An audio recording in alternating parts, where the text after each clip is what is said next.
Greetings and welcome on this Tuesday evening going into Wednesday morning. My name is Stan Houston, and Jackson is with me. That's right, he just looked up. Jackson is my rescue dog, and he loves to come in and join me in the studio a lot of the time.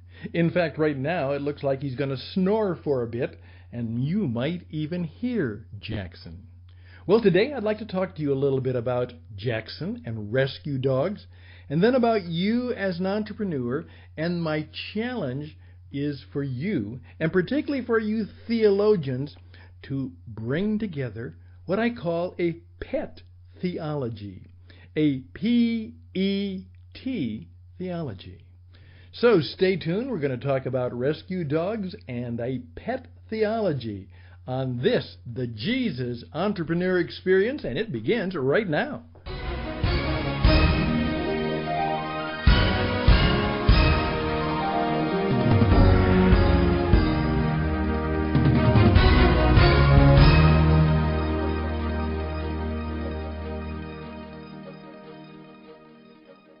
Hello and indeed, welcome back. My name is Stan Houston. This is the Jesus Entrepreneur Experience, brought to you by people like you who donate and help us at the Christian Entrepreneur Network.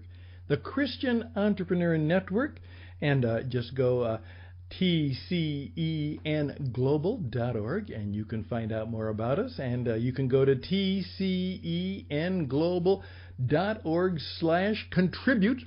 And you can actually do just that, and we would be grateful. We come your way 3 to 4 to 5 times a week with between 12 to 20 minutes, a little international, that's right, internet, worldwide radio on-demand broadcast. Something that in 20 minutes you can hopefully find a little bit of entertainment, engagement, and as we say, if you can learn something new every day. As one gentleman who mentored me for many years said, Stan, hey, if you'll just read something, study something for 20 minutes every day, within about 7 years, you'll be a world-class expert. And I don't know if I made that, but I'm pretty good. And I just left that challenge, and I think sometimes I failed to keep doing it. But it was always a significant challenge. Just 20 minutes every day. Obviously take time for God and the Spirit in my morning watch, but then sometime during the day, find a way to do something new, unique, learn something I didn't know, and do it in 20 minutes. And we're going to help you try and do that on this little program. Tuesday, let's keep it light because you had a busy, boy, did I have a busy. Monday meets the marketplace. I started work at 4 o'clock in the morning because I knew it was full, and I finally closed the computer at 8:30 at night. It was a long day, but I got so much good stuff done, stuff you don't want to do, getting the taxes ready, getting all of the bookkeeping ready, getting the new books set up. I mean, it just took hours and lots of time and hard work. But I put in a 16-hour day, and when I went to bed, was I ever tired? But we got a lot done. And so we're back here on this Tuesday, and we got to keep the energy going. We don't want to make it a trivia day, but we do want to make it somewhat lighter today, and that's what we do. And so we're going to talk about rescue dogs, and then what I call a pet theology. Well, first of all, there is Jackson right now. He's right almost underfoot. Let me tell you about Jackson. First of all, I love dogs. Now, I don't love all the dogs. I don't love all dogs, but I sure love the dogs that I love, and I've certainly loved the dogs that I've had. Truman was about 165 pounds. We didn't know he was going to be that big when we got him at the rescue pound. But he grew up, and he reminded me, D-O-G, G-O-D, this was like God. He was big and powerful, but he was loving and wonderful and kind. Safe around all the children. Some of the little dogs would harass him, and he would just he could have chomped them in two, but he just played with them and kind of put up with them. He had to be put down because of some terrible diseases that affected his legs. Oh, did I cry. We found Chaucer. And Chaucer had been Charlie, and he had been abused badly. And we took him in, and he was really cute. And there was no definite kind he was. He was certainly terrier, but we took him in, and he became a delightful dog that we just loved dearly. And then he suffered some convulsions, and the dog doctor said it was probably a brain tumor, and it was so sad. And then we had to put him down. Cried again. It was so hard to do that. Well, then I said, not for a while. But then when I came home from a business trip, I saw a crate, in the garage when I came home, and it was a dog crate, and I knew what I was going to find in the house. And there was another rescue dog, the smallest of the three. It's a Shih Tzu. And, a dog for old people, they say, a comfort dog. And it turns out his name was Jack, and we had renamed him Jackson, and I now call him Jackson the Wonder Dog. And the story behind Jackson is this. He supposedly belonged to an over-the-road trucker who just had this nice little dog in his cab, and all over the country. And he was located here in Tucson, and that's where he kind of had a little place because he was mostly on the road. But he came home, and during his brief stay, had a terrible heart attack. And his family was notified, and they came running down to see what they could do. And he was in bad shape, and I don't know exactly what happened to him, but the story was that here they found this little dog, and he'd been ungroomed for a while, and they didn't know what to do. So one of the children just said, let's take him to the pound and just go to the vet and tell him to put him down and get rid of this dog. And so that's what they did. They took it to the veterinarian and just said, hey, this dog we don't know anything about this dog, but hey, just get rid of him. We can't mess with him. Supposedly the doctor said, this is a beautiful purebred Shih Tzu. This is a beautiful little dog. You don't want to put him down. He said, I'll take him to the rescue pound. And they said, fine, you do what you want with him. We just don't want to deal with him. And so they took Jack because he was a trucker dog, and supposedly the father and the master had named him, hit the road, Jack, and so he was Jack, the trucker dog. Well, we turned him into Jackson, gave him a little more class maybe, and Jackson is the Wonder Dog, and he's been with us about 6-7 years now, and he is delightful. I love him. I love him a lot. And now for those of you who are not dog people, you've been bored, but for those of you who love dogs, you say, oh, tell us more. Because you just can't get enough of dog stories. And particularly rescue dogs, because there's a lot of good theology. Remember, we love rescue stories because that's what God does. God comes down, and we love rescue stories because that's what God does. That's what Jesus does. He fixes things. He rescues things. He makes things right. And that's what we as entrepreneurs are called to be and to do. Right? Well, thank you for taking just a few minutes to hear my story about Jackson, the Wonder Dog, the rescue dog. I'd love to hear stories about your dog. And as I say, in so many ways, he reminds me of the presence of God. He loves to go out in the morning with me, and he has taught me to enjoy creation. He just spends time enjoying the desert. And I just simply say he has helped me to see more of God's good creation, and he's kind of my prayer partner as we kind of walk the trails out here in the desert. So that's the Jackson story. I'd love to hear your story. So why don't you sometime send me one of your dog stories, and Maybe we'll have Dog Day from time to time, because you can learn a lot of theology about how you come apart. You come apart and you bark and you do what dogs do.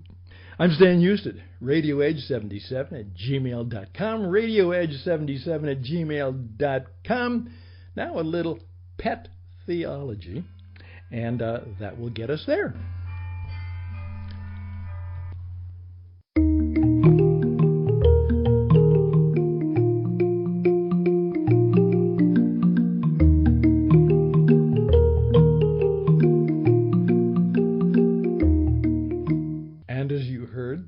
Someone couldn't wait for me.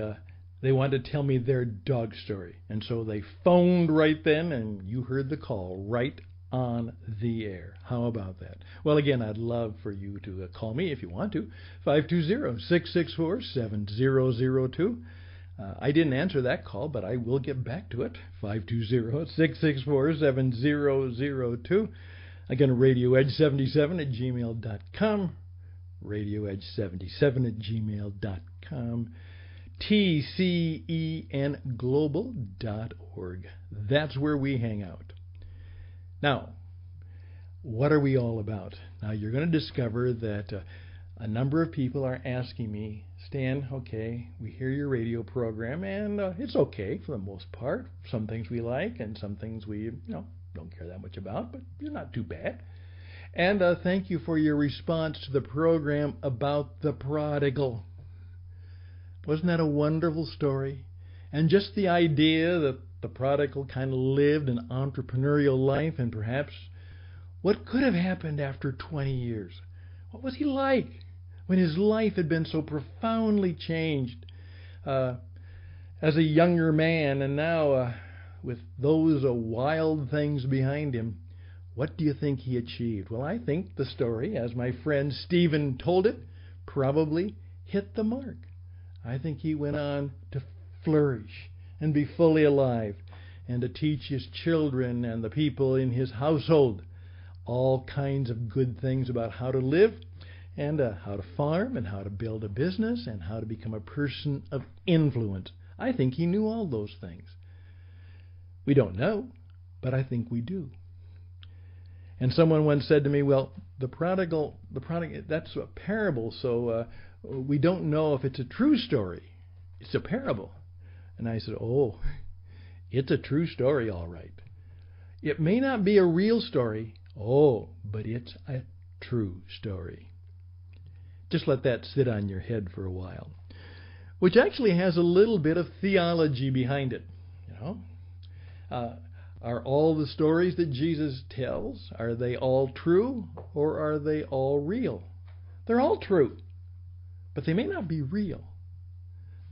That's the story, and that's the mystery. Here's what I'd like us to try to do.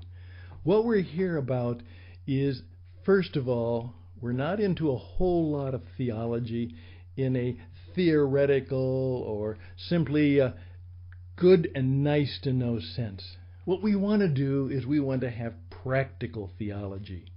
One of the men who really helped me said, the issue is not whether you have faith at your work. The issue is, do you have faith that works? Not just faith at work, but faith that works. And here at the Christian Entrepreneur Network, we're really big into that. As we said, and there's a video coming out which will show you how we're different from all those other wonderful organizations. We just have a little different mission than most ministry or business and marketplace orientations. Just so you'll know that, and we'll talk about that perhaps tomorrow. But here's my point, is we do need a pet theology. Now, you would be surprised at how much Jesus loved to use animal stories. And obviously, some of the great illustrations about the things we believe are found in animal stories. And most good stories have animals in them.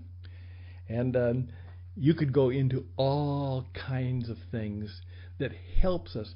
Like I said, I could never think of my wonderful, huge dog who could have just been terrible, but was so good and wonderful and kind. And I said to many people, he kind of reminds me of God. D-O-G, G-O-D. And he was kind of an example of some of the things that I loved about God. I loved in my dog. Now, don't get me wrong. You understand. You get it. But here's what I want us to do. I want us to have what I call a practical entrepreneurial theology. And that's what I'm going to encourage people to do. You see, behind every good project or enterprise, there is a theology. And entrepreneurialism is not just an idea that we made up. We believe that the idea is rooted in some very deep realities about God, the human condition, you and me, and what God's plans and purposes are for each one of us, for you and me. That God, the Creator, wants us to be creators too, and He wants to kind of reweave shalom into our life. He wants us to flourish, and He has a job for us. He says, go and teach, demonstrate and do what I taught you all about. Be living books. Let people see the faith in you by having the faith that works. That's our job. So I would just simply ask you to think about that. PET, a practical, entrepreneurial theology. And that's what our book is all about. Fully Alive, the 7 principles and practices of the Christian entrepreneur. And we go through the 7 principles and practices. It is very practical stuff. From you have to serve somebody. Because if you don't serve anybody, you don't make any money. And if you don't make any money, you don't have a mission that will work. You don't have a business that will make it happen. And you also need to have a strong belief at the base of your business. We oftentimes say is we want you to communicate that there is a cause that you stand for and some convictions that you have and some challenges you're going to overcome. There's a cause. There are convictions and there are challenges. And that comes from a theology, a practical, entrepreneurial theology. I would love to hear some of your examples and some of your ideas of PET theology. And I would also love to hear some of your dog stories.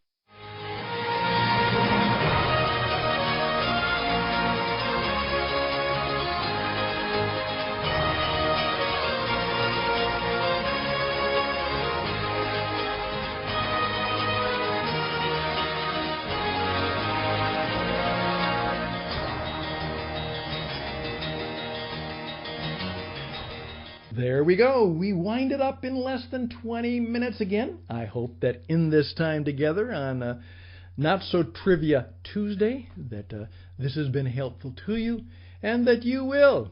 By the way, if you tell stories about dogs, you'll get lots of people talking to you.